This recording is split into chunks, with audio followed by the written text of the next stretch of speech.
Okay, great. So good morning. My name is Iqbal Garewal, Technical Support Manager here at CADpoint. Thank you for joining us today for our webinar, Top 10 Tips, Introduction to Navisworks for Construction Collaboration. In this webinar, technical expert Jonathan Reinhardt will just tell you how to get to grips with Navisworks, including creating 4D videos of the construction process, detecting clashes between disciplines, and checking quality of your BIM models, and much more. So to give you some background about us, CADpoint is based in Crowthorne, Berkshire, and is a gold member for Autodesk software. We have a team of experts ready to assist you in all aspects of design. We're also partners with some of the most trusted hardware manufacturers in the industry, including HP, NVIDIA, etc. As well as software, our team can also offer introductory training for new customers and advanced courses for experienced users to help you get more from the product. So without further ado, we'll move on. I'll pass you now on to Jonathan.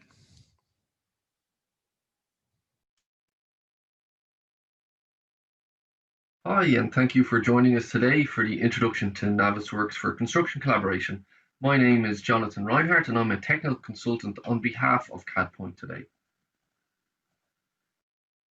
A little bit about my background. I've about 15 years in the architectural industry. I have a master's degree in BIM management. I've also worked as a BIM manager in architectural firms, worked extensively as an architectural technologist, have a degree in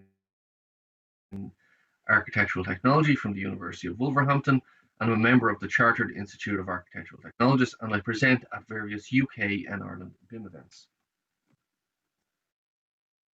BIM allows you to better coordinate your designs with the extended project team using tools such as Autodesk Navisworks Manage. Navisworks Manage allows you to combine design and construction files from various formats into a holistic model for project review, helping you to resolve clashes and errors before construction begins on site.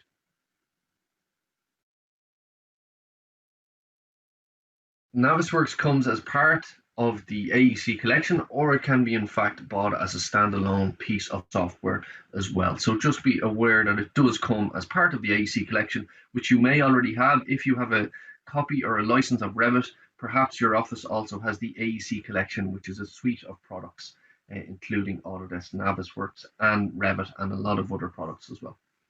So Navisworks reads native Revit files, allowing you to move data between applications quite fluidly. You can use Navisworks to combine Revit files across the project and incorporate files from any other common file formats.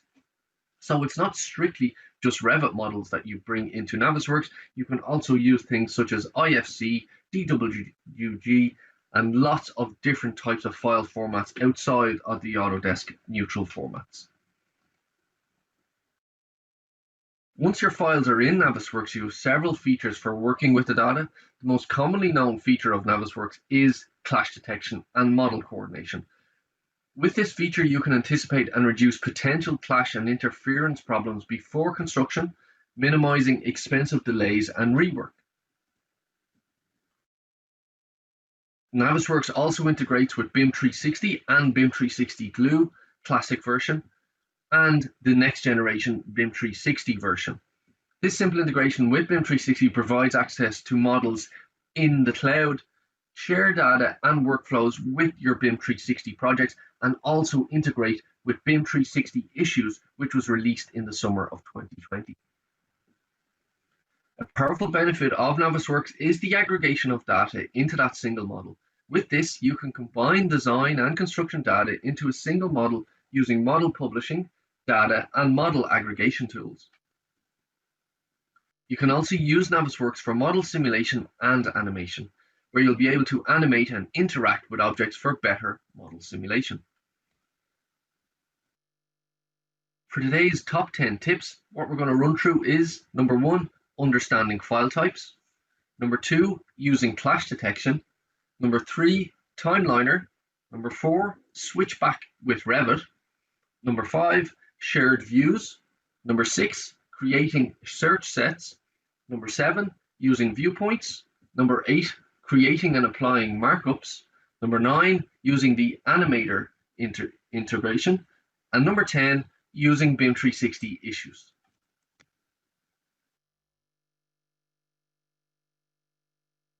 So tip number one before you start using Navisworks is to understand the types of files that Navisworks outputs and takes into its environment. So it takes in lots of other different types of file formats, but the native file formats that Navisworks exports and imports itself, you have an NWD file format. So an NWD file contains all model geometry together with Autodesk Navisworks specific data, such as review markups. You can think of an NWD file as a snapshot of the current state of the model. NWD files are very small as they compress the CAD data by up to 80% of the original size. NWF file format. An NWF file contains links to the original native files as listed on the selection tree, together with Autodesk Navisworks specific data such as review markups. No model geometry is saved with this file format. This makes an NWF considerably smaller in size than an NWD.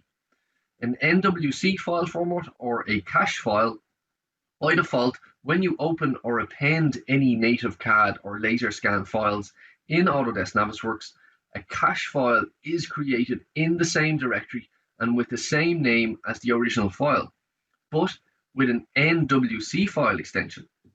NWC files are smaller than the original files and speed up your access to commonly used files. When you next open file or append file in Autodesk Navisworks, the data is read from the corresponding cache file if it is newer than the original file. If the cache file is older, which means the original file has changed, Autodesk Navisworks converts the updated file and creates a new cache file for it. Just to note in relation to file types, Navisworks also takes in, aside from its native file formats, it takes in 3D Studio files, PDS files, FBX files, IFCs, Inventor files, Revit, Rhino, SketchUp, SolidWorks, step files, lots of different formats in there, including the Navisworks native format. Autodesk Navisworks Clash Detective identifies, inspects, and reports interference clashes in a 3D project model. Clash Detective can eliminate a tedious manual task with the accompanying risk of human error. To significantly reduce the expensive consequences of incomplete, inaccurate, and poorly coordinated design information, you can use Clash Detective for a quick check for design work that an engineer has just completed, or for an ongoing audit check of the project by the project coordinator. Clash Detective can also conduct clash tests between traditional 3D geometry, triangles, and laser geometry. Clash test reports can be produced for communicating to other people. Batches of clash tests can be saved and exported to use in other projects. By linking Clash Detective and object animation together, you can check animated versus static object clashes. For example, linking a Clash Detective test to an existing animation scene would automatically highlight clashes for both static and moving objects during the animation. For example, a crane rotating through the top of a building or a delivery truck colliding with a work group. You can also link Clash Detective, Timeliner, and object animation together for clash testing of fully animated timeliner schedules.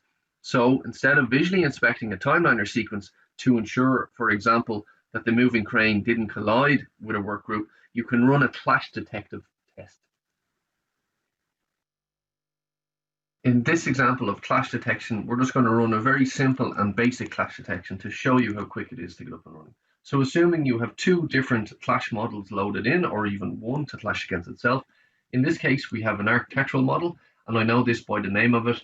I can see the A for architecture, and I also have a structural model loaded in. So these are two different consultants' models, an architect's and a structural engineer's models, and we've loaded them in. In this case, there were Revit files that were loaded in. So what we're going to do is run a very simple clash. I'm not even going to change any settings. I'm just going to select the architectural model, and on the right-hand side, I'm just going to select the structural model. So you should always select in the opposing column. So you've got selection A on the left and selection B on the right-hand side. So I'm just going to hit run test, and immediately that gives me 56 total clashes have been found within this model. So what is a clash? So if I double click into this particular one, I can rename it if I want. but I can also view these different clashes if I want. So I can see what date and time it was created.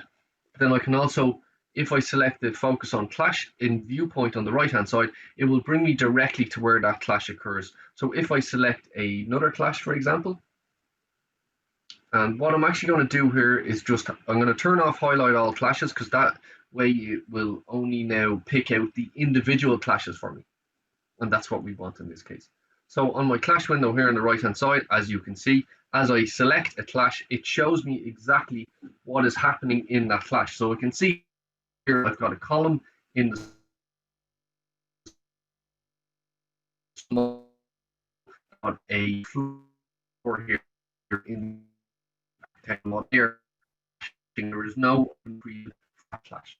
That's a very simple test, or very simple clash test, from different models. So what I'm going to do is maybe just run through some of the settings just to give you a bit more context and a bit more detail. So within clash detection, you can set certain rules before you run a clash test. So you can ask the clash detective or clash detection to ignore different clashes for something maybe that's in the same layer if it's a CAD file, items that are in similar groups, items that are in the same file. So if that's both architectural models clashing against each other, you can have that ignored if you want, or items that have the same snapping points as well. In the selection, you can also choose to have different types of drop downs, including you can have a standard selection.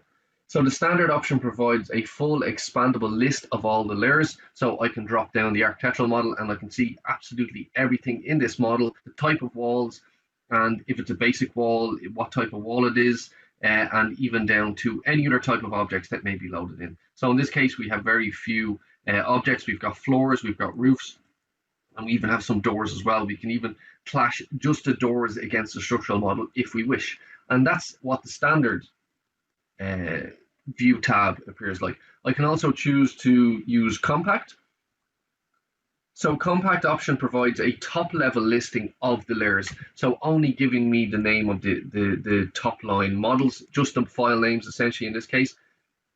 And then if I go to properties, properties allows me to break down the model into different elements, for example, by geometry, by lines, or by, in fact, the properties of it. So I can, in fact, break this down by perhaps the parameters within a particular Revit model. That could be a fire rating, for example. If you wanted to check fire rating, you could clash to make sure that that fire rated door is in your model as well. And that comes back to something called cert set as well. Some other settings that you can also check out within your clash detection is you can either clash surfaces or you can clash lines. In this case, we've used surfaces because we know it's 3D geometry. We want to check the surfaces. You can check lines, for example, that could be center lines if it's a pipe or a HVAC unit, for example. Or we can clash different points, and different points can be, for example, laser points from a point cloud that we may have imported as well. So you may be comparing an existing as-built construction level of detail on site that has been taken by a laser scanner or a drone scanner, and you want to clash that against your Revit model or against your Navisworks model to see maybe what progress has been made on site and compare it to maybe the previous weeks or where you think the program for the construction should be at this particular point. You can also change the different types of clash tests that you want to run in terms of type. So you can have a hard conservative, clearance, or duplicates. So a hard test is when two objects actually intersect, and that's what we've ran here. A conservative version of that is that this option performs the same clash test as hard and also applies a conservative intersection method. So clearance, where two objects come within a specified distance of each other. So if you require a certain clearance distance around your HVAC or air conditioning units, you can set in that clearance distance there as well, and you can just set that within there as well. You can also set for duplicate items. You can search for duplicate items. For example, this often happens if light fittings or if doors have been placed twice in the same location, but they should only be there once. You can in fact search for those in your model as well. Within the tolerance setting, you can set what tolerance the model actually clashes. So within this particular case, this is checking anything that is within 1 centimeter of every single item that you've clashed. If I change this to 0, it's presumably going to find more clashes because no model is ever completely perfect. You can, depending on industry standard and what's been agreed in your contract, you may set this to maybe 25 centimeters, and then you're going to find less clashes. So that's just the tolerance that it's looking for when one item hits another. Does it cross it by more than 25 centimeters, or does it cross it by more than 10 centimeters or 100 centimeters, whatever level of clash you want to run that as well. Under the Rules tab, you can also create your own custom rules if you wish. So if you go to New, and you can see some rule templates. So for example, you could create a insulation thickness, and you can check if that particular thickness is within that particular project as well. So that's just how you set up new rules, and you can add different properties, different categories, and different thicknesses to create your own rules within those clash tests as well. What you can also do with your clash test is export it as a different type of report as well, such as XML, HTML, text, or as viewpoints as well. So here we can select under report, and we can choose the different types of items that we want to export to this particular report. You might want the new, the active, review, approved, or resolved. And for example, this is the exported report in a XML or HTML format, and it exports every different image that was captured as part of that particular clash as well. And this will also capture any comments that have been added to those particular clashes. So within the results, to add comments to a particular clash, simply just right click on a clash, add comment, and you may want to set a different status to it, or just say it's resolved, or you can say it's approved. For example, if you're happy with that clash, for example, if you believe that clash can be easily resolved on site, either by the way the material or the object is going to be installed, it may not need to be resolved in the model for whatever reason. So we're just going to type in a comment, this is okay, please ignore, and approve that, click OK, and you can see the status of that changes as well, and the comment changes on that as well. Now it does still show it as active, but you can change that status to approved. And you can see the light changes on the left-hand side, or just the color of the different statuses change on the left-hand side. We can also assign these particular clashes to different individuals as well. So if we feel that this needs to be resolved in the architectural model, we can assign this to, and we can give him his name, and we'll let's say it's my name as the designer of this project. This needs to be then fed back saying, please create open in arc floor. Click OK on that, and then that saves that particular assignment to that individual. Navisworks Timeliner creates 4D simulations, a simulation that includes time of the construction of 3D models, by attaching items in the model to tasks with a start and end date.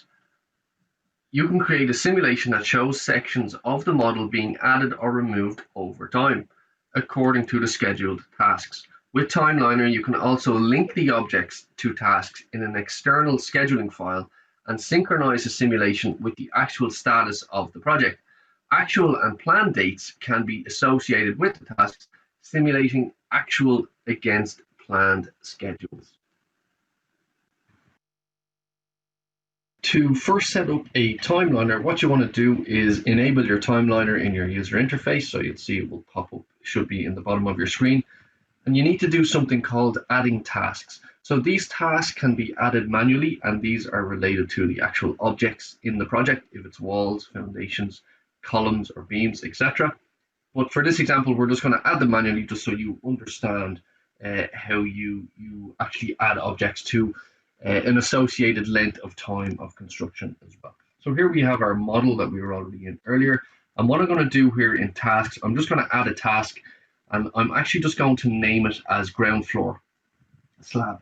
So what we're going to do is we're going to call it ground floor slab, and this is just the ground floor slab being poured essentially. And we're just going to call it day by day. We're not going to break it into hours or anything like that. We're just going to say that it starts on the 27th and ends on the 27th. Then the reason we do that, and the way we actually assign different objects to it, and this is only one way of doing it. What we do, we go into our model, select our model, make sure you have your selection tab selected. I'm just going to select the ground floor, right click on that, right click on the task, and just attach current selection. So now that floor slab is now attached to this planned start date and this planned end date. Now the second thing we're going to do, we're going to add a second task. And what we're going to do, we're going to rename this. And we're just going to call this ground floor walls. And we're going to keep this very simple for now. I'm not going to get too complicated, just to explain the principle of it. And what I'm actually going to do, I'm going to, delete the third one, ground floor. And what I'm going to do, I'm just going to select some of these walls that are at the ground floor, essentially. So all I'm doing here is just left clicking on my mouse and using my control key. Now I can select category by walls. That is one way of doing it. But it's good to understand how these get added as well. So all I'm doing is just adding those. I'll leave out the curtain wall for the moment just to keep it simple. And that is now right click on ground floor walls and attach current selection. So again, attach current selection, go into plan start date. We'll say it starts on the 28th and ends on the 28th. It's a very fast form of construction we're working with here.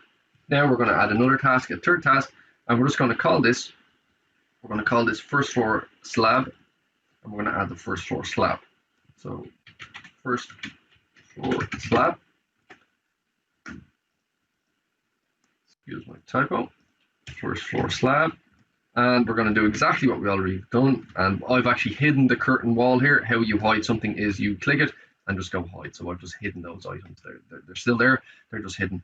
Selecting that slab, just attach current selection, and now we're going to do the same for first floor walls. So another task we have, I'm just going to, assign my date, and we're just going to make it chronological in terms of day after the other, just for the purpose of this simulation.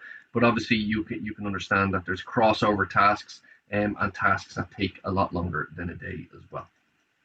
So what we're going to do is just going to call it first walls, we'll just call it first walls. And all I'm going to do is again select that. Oh, they're all on the same category or same model element from your Revit model, and that obviously it is divided by walls within our Revit model. Only at the ground floor it goes from ground floor to first floor, but up here we've actually modeled it in Revit from first floor up to second floor or up to roof. So for the purpose of this, we'll show it this way. But that's why it's important to see how you actually model in Revit. Then translates into maybe how you create your Revit or your Navisworks timeliner from that Revit model as well. So now we're going to right click on first walls and we're just going to attach current selection. Now what we're going to do, we're just going to go into our simulate tab. And our simulate tab, this is where we essentially press play and it will show the building being constructed. So a couple of settings just to make sure they're enabled. Interval of the simulation will be 1 day, so it will change by 1 day. And the whole video or simulation will be 10 seconds long. So we'll see how that plays out. Excuse the pun. So our model is actually hidden. And the reason it is hidden just because some of our settings have not yet been enabled. And the way you go in and change your settings, oh yes, just to explain, you need to make sure that the task type is set to either construct, demolish, or temporary, and these are all construction tasks. So this is just how we've categorized them: construct, construct, and construct. And I've set the first floor walls to occur on the 30th of the month as well. So we've got 4 days in a row where they're all run. So if I just go back into my simulate tab, and again, just go into my settings. So it's going to interval by a day, and we've got 4 days. So every day lasts 2.5 seconds, if you think of it that way. You can change this to 30 seconds or an hour, or however long you want it. Just for the purpose of this demonstration, we'll just leave it at that for now. It increments by a day, and we only want it to be 10 seconds long. And the particular dates that we want to see are only the planned dates. We won't go into any of the other details for now. So I'm just going to hit play on that. And just in your configure tab, just be aware we can actually change the color of how certain items appear, similar to how phasing works in Revit. You've got different colors you can assign to how it appears at a different stage in the simulation. So by default, these are all the default settings. The end appearance of a constructed object is full solid green, and then when it starts, it's light green, and obviously for demolish, it's red. Its end appearance is green. You can change that to red, obviously, or any other color you want. And you can change different objects. You can have things like cranes in here, cement trucks, different elements to simulate them as well, even arriving on site and when they leave, and how that will all work. And if you have scaffolding models, and you can get quite intricate with this as well. So what I'm going to do is just hit play on that. That's going to play over 10 seconds. our ground floor slab is constructing. You can see our first floor walls are being constructed on that day. Now our first floor slab is now in, and now our second set of walls have been constructed. And you can understand how you build up a simulation model based on these different types of elements. Now, that's a very simple model with 4 tasks. You know, a construction model is going to have hundreds or thousands of tasks, depending what construction stage you want to construct it at. But you can link in with different data sources, including Microsoft Project or even Primavera as well, by pulling in that information, which is commonly used on construction projects as well, and being able to link that into your tasks entirely is possible too. You can also automate the adding of tasks as well. So just go to auto add tasks. You'll see it here just beside add task, insert task, or auto add tasks. For every topmost layer, you can add every topmost item from the model, and it will automatically give it a date. Now, these mightn't be accurate necessarily in terms of the actual construction project, but it will actually give them a date as well. So it's added in walls to be constructed at different times, floors, roofs, doors, windows, and broken those down into essentially your Revit categories. And then we can again go into our simulate tab, just hit play on that, and you can see all of that other information will come in, which has been not selected in the first selections. So we can see we've got windows and different elements, and we're going to have internal columns, etc., coming into that as well. So if we had more items in the model itself, you would in fact obviously have more automated creative tasks. But that's one way of creating, is by automating your every upmost item, or you can create something called sets. So you might have all of your furniture on one set, or all of your light fittings on one set, you know, for your second fix electrical fit out, and so on and so forth. All of your partitions, or all of your stud work, all of your fireproofing, etc., can also be added into this timeline. So the next tip we're going to look at is using the switchback option, and switchback allows you to link your Revit model with the Navisworks and vice versa. So if you find a clash in a Navisworks model, you can directly be brought to that particular clash location within your Revit model by using the switchback option. So the first thing you need to make sure is that you're under your add-ins tab, that you actually have the external tools, and just that your Navisworks exporters are installed. They are installed by default as far as I know, but you can download them obviously for free from your Autodesk Manage panel if you want. So this is a basic enough architectural model. Within here we have some structural beams, we've got some columns, and I've also added in some duct work as well, just to represent kind of HVAC or MEP equipment as well, just to run some clashes. And you can see I've purposely ran those against each other. So everything here is modeled in one model, as you can see, as you know, multiple different disciplines. I suppose in reality this may be in separate models, but it's still the same principle. So what I'm actually going to do, I'm going to go to external tools, and what I'm going to do is push this into Navisworks for the first time as a model. So you simply just go to external tools, go to Navisworks, and you have a couple of different settings. I'm just going to leave them at default.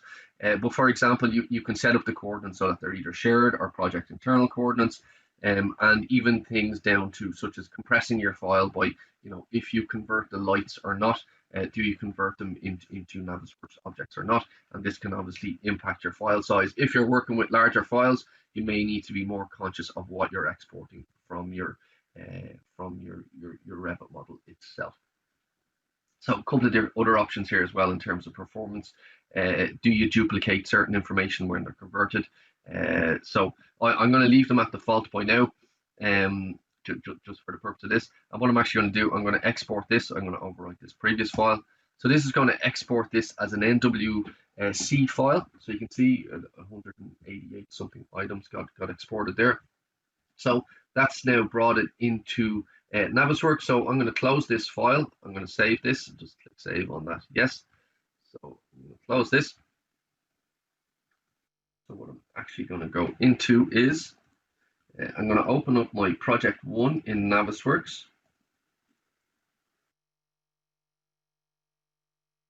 So I'm just going to open up my Navisworks file, and this was the file that I just exported moments ago. So I'm going to go in here, I'm going to run a clash test. You can see there's our model. It's an NWC You can see it's brought in all the items. So I'm just going to run a quick clash test like we looked at previously. Just go clash detective, open that up. And we are working with the same model, but we can still clash separate items against each other in its own model, essentially. So we've got our selection A and selection B. And what I'm actually going to do here is clash. I'm going to clash walls at level 1. And I'm going to clash structural columns and structural framing. And we will choose also, we'll just choose floors as well. We'll keep it by discipline. I'll keep the tolerance at 0 for the moment. And then we're just going to leave it at a hard clash because that's what we want to test. So what I'm going to do here is just run a test. So here we've got 8 clashes have come up within this. So you can see, like we looked at previously, as I go through each clash, it's showing me the clash here. So we've got a column here or a beam clashing with the floor. So maybe an ope needs to be created, or else that may be looked after on site. And we've only clashed that level here, so just be aware of that. What I'm actually going to do is maybe clash a couple more items. So I'm actually going to add in. I'm going to add in the ducts, and I want the ducts to clash with the actual some other items in there as well. So we've a new clash, and I happen to know what this clash is because I've set this one up. And you can see that it's remembered that these clashes already existed in that test, and all it's done is added this as a new test and as a new clash. You can see that up here. I've got 9 clashes. 1 of them are new. 8 of them are active, which were just the previous ones we had moments ago. So I know this clash is number 9, and it's showing me exactly what's involved in this item. So what I can actually do is a couple of ways I can use the switchback function now. So I can go into my clash. And I can simply just go to switchback, and it will bring me to the oval duct and that beam that are actually clashing as well. Or another way I like to do it is I go into my model. So I'm just going to pull this off screen for a moment. And what I'm actually going to do, what needs to happen here, we know, is that the duct is going to have to move. We can't essentially move structural column depending on the project. So what we need to do, we need to navigate into this particular element. So what I'm going to do, I'm just going to zoom into that. So I'm just going to hide some items as well. It can make it a bit faster. So what I'm going to do is just right click on that, and I'm just going to go to switchback. This is going to take a moment. And there we are. It's opened up the Navisworks file in the background, and it's actually brought me directly to that particular clash as well. So it's automatically created this Navisworks switchback view as well. And it's actually highlighted the element for you, and it's showing me exactly what is the issue here. So we can see that it's clashing, and we know this from the clash test. And this could have been a clash test that was in fact sent to you maybe by your BIM coordinator, or maybe the contractor on the project that's checking the model, or a different consultant as well. So now we know, as the mechanical engineer or as the designer who's working with the ducts, the duct height now needs to change. So what we do, we simply just go in and change the height of our duct. I'm going to change it to 3 meters and change the duct height of that. Hit save on that. Once you hit save on that, you can then rerun the same Navisworks workflow, or depending what type of workflow your project is using, you can then re-import that model into Navisworks, run the clash test again, and you'll see that clash has been resolved. The next tip we're going to look at is using shared views inside Navisworks. So shared views work with the BIM360 glue models that you may have saved in the cloud. So what I'm going to do, I'm going to open up a BIM360 glue model, go into my glue. So this is just loading into my classic BIM360 glue. Just going to open up a model file. So my model has opened from BIM360 glue. This is assuming that you have a model saved in BIM360 glue. To create a shared view, I go to BIM360 glue, and this allows you to share these views, either store them in the Navisworks file or store them in BIM360 glue for other people to access through the cloud. So if I go to shared views, I've got some shared views already created here, and for example, just to show you, this is a shared view that I've created of the entrance lobby. So I can also rotate around this project if I want, and maybe I want to hover in on this duct and with the sink below. Maybe there's some sort of issue with that, so I want to create a new shared view. I can rename it duct over sink.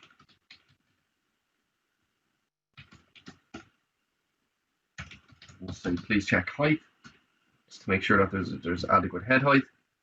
That will then create that as a shared view, and then that will be then accessible within the BIM360 Glue Classic user interface. So that's just shared views with BIM360 Glue Classic version. And in a later stage, I'll also show you how to create something called the Viewpoints, which are very similar. Another way we can also use this is by running clash tests, similar to the way we have. So Clash Detective, here I have a clash test. So we've found a clash here with a some sort of pile and a room space by the looks of things, a volume. It's a pile cap against architectural model. So what I can actually do with this is I can save this as a shared point, as a shared view also. So I'll go in, shared view, create new.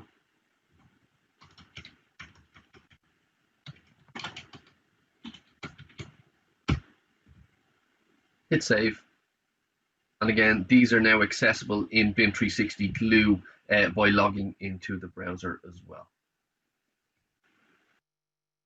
So the next feature or tip that we're going to look at are using search sets. So first thing I'm going to do is just drop down my windows. I'm just going to go to find items, and I'm going to turn on sets as well, which we'll look at in a moment. So what I'm going to do is just going to select a piece of glass.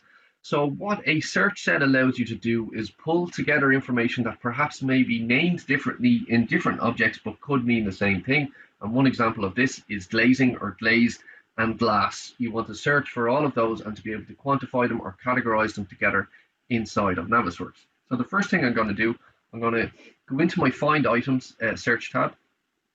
So I've got my whole architecture model selected in this case. And what I'm going to do, I want to search for item. And under item, I want to search for glaze. So I want to categorize all of these into one search set. The condition is contains, and I'm going to just put in glazed for that. So what I'm going to do is just hit find all. So that has searched all of my items that are named contains glazed. But I know that some of my windows at the back of this building have not been captured, but they are glazing and they do contain glass, obviously. So we need to search for them in a slightly different way.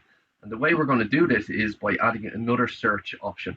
And I know that the element in here, I know that the material in here is known as glass. So what I'm actually going to do is search for anything in the project where the material is named as glass. So contains,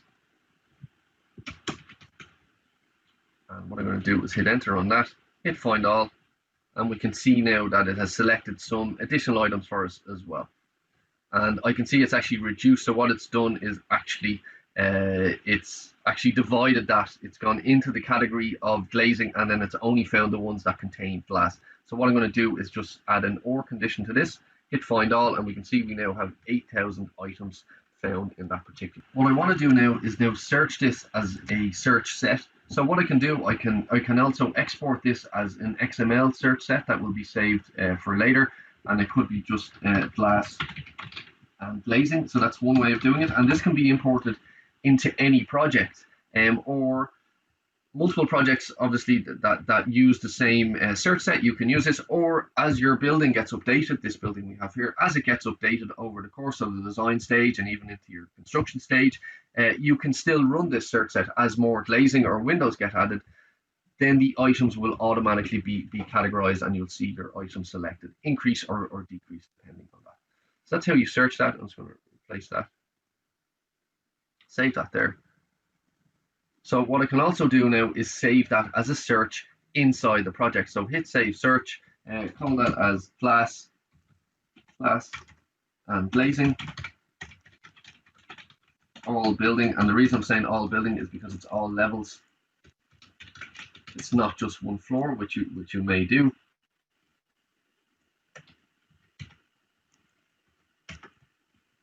So anytime I add a new model, and as long as they can contain those conditions that we've looked at, it will always find them in there as well.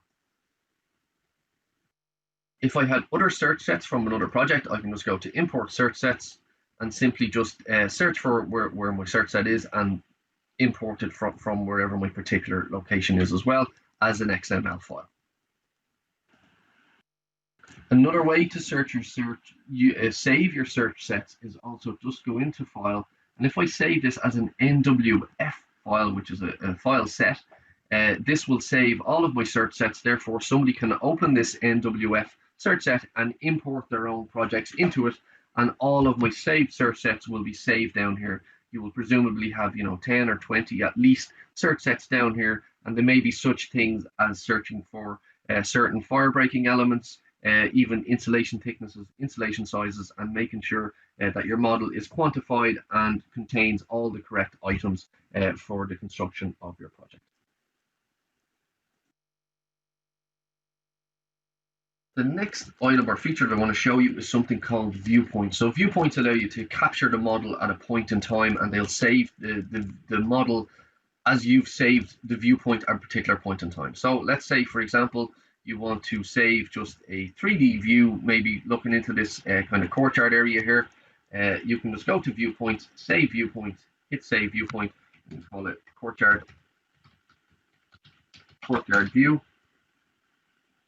Correcting my spelling. So anytime somebody then navigates to one of these views, some I've saved earlier, they can navigate to the different views. But another way of also working with that, you've got some different options. When you run a clash test, if you run a clash detection, and here's the clash test I have ran on the project already. So what I'm going to do is just jump between a couple of these different clashes. You can see all those columns are clashing with the floors and so on and so forth. What I can actually do is save these particular viewpoints. So just right click on that particular clash, hit save viewpoint, and then those viewpoints are now saved there within your clash test. And then you can then filter all of the different items that have had the saved viewpoints within those locations. And you can go through the relevant ones as well, saving the ones that you wish to have created as a viewpoint within Navisworks as well. And this just means that the next time somebody opens the Navisworks file, they can then access the viewpoints just by simply in the viewpoints toolbar.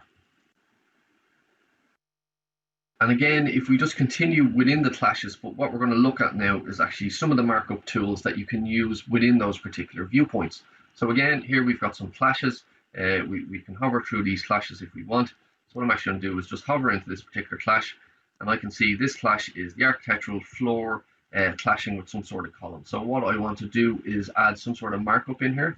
So I want to add a text. I can add an arrow if I want in there as well, just pointing to it, but we know it points to it. I can put in the instruction here if I want and save that to that particular viewpoint. So I can say arc to notch floor finish. And then we know that we're actually going to get a accurate floor quantification as well if that item has been notched as well, if that's the level of detail that you actually want to go to. So I can see that these particular items, I can change the color of my text as well, depending on where it's actually appeared. So we'll take some measurements. So just go to your measure tool, a couple of different options. You can measure the angle, area, a point line, obviously if it's along through different points, or just point to point. So if I wanted to check something, so hover in, it will actually jump to the particular face that you want to check. So I want to check this face of this particular beam. I want to see what the distance is to this particular element. I can see it's 142, and I can search that, making sure that it's the correct distance that we want to check within our project as well. I can also lock these different types of items as well, and convert it to a red line if I want as well. And then it gets recorded again in that clash point. And as I go through other clash points, you can see none of them, the red lines that I created with the text and the lines don't exist in any other views except for this particular clash point that I created already. What I can also do is add something called tags. So this allows you to create a new viewpoint but add comments and tag markers all in one, and these can be exported with your you can export these with your reports as well, and that's where they're also quite useful. And then if you wish to add comments into this particular element as well, it's also possible. one of the last items I want to show you is using the Animator. So the Animator allows you to create very simple a video fly through of your Navisworks model. So here we have the model we've been working with. I'm just going to go to my Animator. So an Animator tab, if you've used 3D Studio Max, it's similar kind of setting up your cameras. You add a scene and then you need to add a camera to each of those scenes. As you add a scene, you then add a camera continually as you move along. And you continue to do this for various different timings of your model, including adding how long you want the frames to last, and then adding a key frame for each of those cameras as well. So what this allows you to do is simply just export that. Once you then have created a series of video keyframes, you can then export that animation choosing from your current Animator scene. We've already seen the timeline earlier. Export that to a video and you've got a video animation of your project. So the very last, or the 10th item or feature that I want to show you a tip on is BIM360 Issues. So this is separate to BIM360 Glue. BIM360 Issues is part of the next generation BIM360. So BIM360 is Autodesk's cloud solution to accessing models and BIM information. So under the coordination tab, go to your open models, and this is it's an Autodesk plugin. It's free to use as long as you have Navisworks and obviously access to your BIM360. So what I'm going to do is open a BIM360 model that I know I have saved in the cloud. So I'm just going to open up this particular model that I know exists here, this particular structural model. So I'm just going to open up this. So this is opening up my model from the cloud. This is going to take a moment.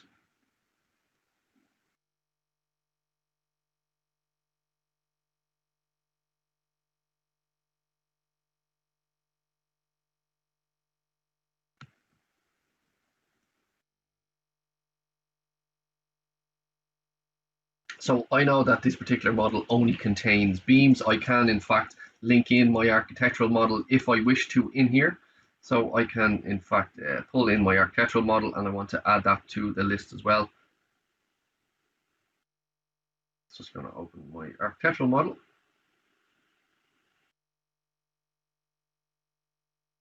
Then just go to my zoom all. So it's pulled in the model, but what I actually want to do is open those two models together. So this is where it gets quite smart. So I'm going to select my structural model and my architectural model. I'm going to go open models. And what it's going to do, it's going to pull the two of them in together into the same user environment within your Navisworks workspace. So I'm just going to go to my save view. So there we are. We see we've got columns. And we have our architectural model in there as well. So what I'm actually going to do, I'm going to create something called an issue, and I've already tested an issue in this previously. So what I'm going to do is create an issue, and this issue is available now in your BIM360 platform. So this can be retrieved on an iPad or in your browser, for example, if you're integrating with BIM360 as well. So what I'm going to do is, I know that this column clashes with this floor, for example. So what I'm going to do is, I'm just going to place a pin here. So what I'm going to do first is I just want to hide this item.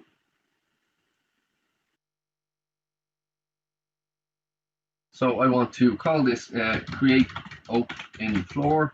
And again, this can be done with clashes as well. I want to assign this to a particular individual within my project. I want to assign it to the structural engineer, for example. Choose what date I want them to resolve it by. And I can put in lots of different information. Now I can create that item.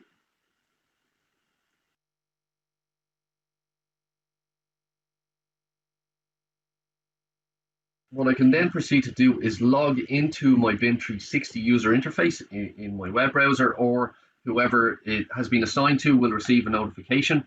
So this is just signing into my BIM360 user interface. What I'm going to do now is access this issue that we just created in Navisworks using the BIM360 Issues plugin. So it's going to take a moment. I'm in this project. I'm going to go into document management, and I'm going to go to my issues tab here in the top of my user interface. So simply just go into my issues tab, and I can see immediately that this issue that was created today or when it's due by that was created just now, it shows me exactly, gives me a screenshot of that where it was placed, and it even gives me a link to the particular model within my BIM360 user interface as well, and that will load up that particular model for me now. And here we are in our BIM360 with our pin where we place it in Navisworks, and it's available in our web browser directly from Navisworks within a matter of a minute or less. Thank you very much. I'll now take any questions and appreciate your time. Thank you.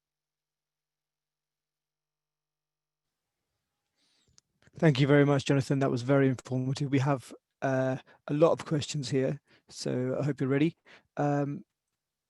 Should we get started?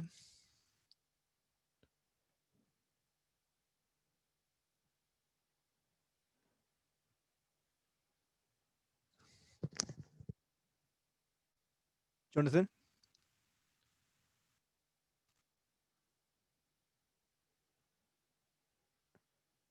Just waiting for Jonathan to come back again. I think he's lost him slightly. You can hear me, Iqbal? Yeah, I can hear you now.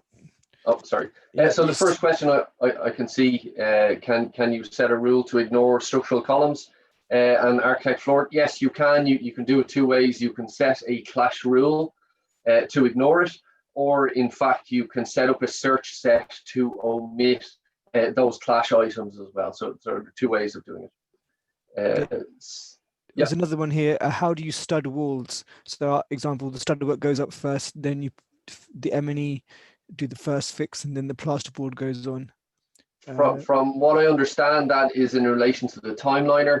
I'd be inclined to model them separately. I appreciate I suppose in Revit it's modeled as one object, but to get a more accurate timeliner, you're probably better off modeling them separately. So your plasterboard, your wall, and your stud work as separate items. Okay. Can we remove a clash from the clash detection list intentionally so that is not exported in the clash report? You can, yes, you can just delete a clash. Now, the other thing is when you run that clash, it may show up as a clash again the next time. From a management point of view, I would expect it's better to either ignore or just set it as resolved. Therefore, it's not always going to show up as an issue or as a new clash every time. Or alternatively, create a clash rule to omit that particular clash as well. Okay, great. Another question from Jack. Do you need to define a coordinate system for referencing in models, or does it need to read the Revit file? Can you also reference in InfraWorks? When you're exporting from Revit, you can choose what coordinate system, if it uses the shared coordinate system or internal coordinate system, and then that automatically translates into your Navisworks file at the export stage from Revit. And then InfraWorks, you can import InfraWorks models. In terms of coordinates, I haven't tested the different coordinate system myself, but we can get back to you on that one. Sure, yeah, we'll get back to you on that one, Jack. He's also has another question. I think we covered this though. So exporting timeline animations to get good quality images. Yes, so to improve the quality of the images, you can change it. You know, you want to turn on your rendering settings in Navisworks and then increase your frames per second and the resolution in the settings tab as well. And also another question here about the clash detection. When you're doing a clash test between two different design discipline models that originate from two separate Revit models, does the switchback to Revit still work? How does it differentiate between the two models?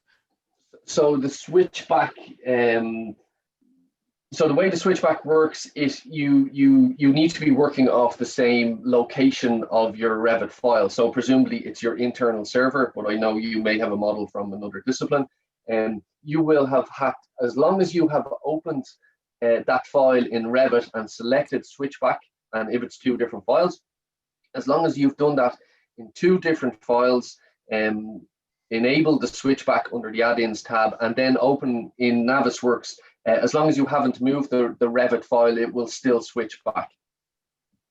Okay, So you said to open it in both files first. Exactly, and just enable the switchback under the add-ins tab. Okay, perfect. Hope that is okay for you. We've got quite a few. We've got very interested people on this webinar here. Loads of questions answered. Got a question here. What is the best way to place different models on the same coordinates and angle? Best way to place different models. Could you just elaborate for that? Yeah, if I'm understanding it correctly, place different models on the same coordinates. As long as the coordinates have been set up, if it's Revit you're coming from, as long as they've been set up automatically in that, and then you just import it. Yeah, I think it's talking about federating it together, right, on the same. Yeah, as long in the native software that it was produced in, presumably Revit, as long as it's set up in there, it will automatically import. Yeah, when you bring it same in. location. We've also had another, I think we covered this perhaps. Well, there is one way of doing it with BIM360, but is there a workflow for adding a tag or a red line manually, not using Clash Detective? And then how would you export and share that with a team? So I would use viewpoints for that. So instead of running the clash detection, you just create your viewpoints. So that's just navigating to a view, saving the viewpoint, and then you can add markups and tags or comments over that the same way you would in a clash. And I suppose that's that. That's the way to do that. Yeah. Got a question for Siobhan. In order to perform clash detection on two separate models, do the models have to be geolocated to the same place? So they don't have to be necessarily geolocated, but they have to share some sort of common coordinates. If that's your project base point in Revit, if that's a set of grid lines, there has to be some commonality that was established in the modeling software previously. It doesn't necessarily have to be geolocated, so to speak. But can you do it through geolocation only? You can, and it's better to do it through geolocation, and that will be a surveyor's point that you'll have off, the initial site survey before anything is done. Yeah. Any other questions, guys? Please keep them coming. One last question at the moment I've got from Peter. Does a switchback also work with civil 3D models? Straight off, I'm not sure. I will say I'm more architecturally focused. It does work with AutoCAD. Civil 3D, I'm not sure. We can confirm that. We'll look into that. I'm sure there's probably an add-in for that. We'll try and find that for you, Peter. Give you an email back about that. Yep. Okay, so got one more about red lines and tags. What's the main difference between the two? Are they linked? So a red line, so a tag is, in my opinion, the tag is better for managing where you place tags. Purely because you can assign them to different people or different individuals. Red lines I would use more just as a visual thing on the screen in that particular viewpoint. So it's more just for a specific individual case. But I suppose the good thing with a red line, as soon as you go into a viewpoint, the red line appears immediately. So it can be better from that point of view. And then tags are just better for managing from a coordination point of view. Yeah, you can also filter using tags, do you reckon? Yes, yeah, exactly, the filter system.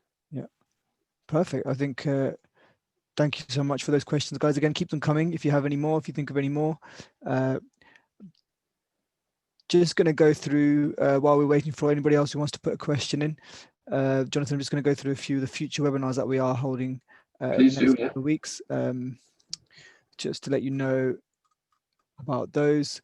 So coming in November, Tuesday 17th of November at 11 o'clock, we've got another top 10 tips webinar, Revit for interior design.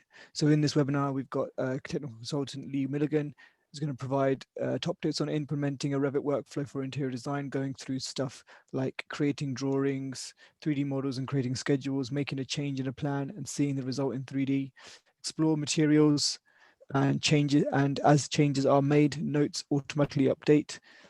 Things like working collaboratively with other professionals in the BIM environment for interior design, and so much more. So please do register for that if you're interested. Got going on from that, in December, we have a very interesting webinar again from our favorite Jonathan Reinhardt, phasing and design options using Revit. So this is a very popular topic. Revit allows you to work together with phasing and design options. So i.e. if you have a multi-phase project and you wish to consider different design schemes for any of these, you can do that in Revit. So or if you have a design option that you wish to span across multiple phases, you can incorporate the phases into the geometry within that design scheme. And Jonathan will go through that in more detail in that webinar. Again, we've posted the links in the chat. Please have a look at that and register for that if you can. Lastly, next year, starting of next year, we do have another 2D to BIM workshop. So we had great success over the previous 2D to BIM events that we've been held this year. We have another chance for you to attend the 2-part webinars that we're doing. Are you an architect that wants to learn more about BIM, or do you need to create BIM strategies suitable for your business? Come join the 2-part webinar where you hear from Lee and Jonathan on how businesses have successfully made the transition from 2D to BIM. So we'll go through more about how you can make that transition, and also an example later on in the day where you can actually use Revit firsthand and see how that changes are made. So please do register with us on that one. I don't think we have any more questions. Yes, we do have a few more. Jonathan, are you ready? Far away. Far away, cool. We have a question. What is the best way to do clash between point cloud and Revit models? Point cloud and Revit models. I suppose it depends on the purpose of clashing the point cloud. So is it just an existing site that you're surveying? You want to clash it with perhaps a Revit model, but what you could also be using it for is clashing construction progress. Therefore, you will need to, using something like Recap Pro, is to categorize elements of your point cloud first. Because if you just import it as a point cloud, it's just a lot of points, and you will check clashes. Yeah, you need to create geometry. You don't necessarily have to, but it can be better practice if you want to go into that level of detail. But it is as simple as just bringing in a point cloud and bringing in your as-built or construction model as well to run a clash test. I suppose the categorization of a point cloud, unless you categorize it, it's just going to be a bunch of points that you're clashing against. Yeah. Perfect. And also, do you know if the Switchback plugin, which is very useful for Autodesk products, is it just for Autodesk products, or can it be installed to other programs? I don't think it can. I think it's the. I think it's only Autodesk at the moment. Yeah. Yes. Perfect. Okay, looking at the time, probably going to stop there. If there's any other questions, please let us know, or send us an email. We can answer those. Thank you very much, Jonathan, for very enlightening talk on Navisworks and showing us how that works really well.